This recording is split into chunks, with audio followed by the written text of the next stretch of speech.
Mheshimiwa Spika, mwaka 2026/27 serikali inaendelea kuweka mazingira wezeshi ya kuvutia urasimishaji wa sekta isiyo rasmi ambayo inaajiri zaidi vijana na wanawake. Katika kufanikisha azma hiyo, serikali itatekeleza mambo yafuatayo: mosi, kutoa msamaha wa kodi ya mapato kwa wafanyabiashara wapya kwa kipindi cha mwaka mmoja tangu tarehe ya kupata namba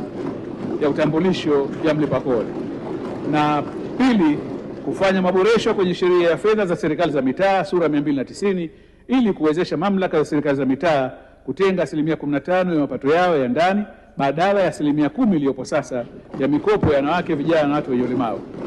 Kati ya 15% itakayotengwa, 10% itaendelea kuelekezwa kwenye mikopo ya wanawake, vijana na wenye ulemavu kwa uwiano kama ilivyokuwa awali, na 5% ya ziada itatumika kwa ajili ya uwekezaji kwenye miradi ya ujenzi na maboresho ya masoko na maeneo ya biashara na ujasiriamali ili kuvutia na kuongeza fursa za ajira hususan kwa vijana, wanawake na makundi maalum.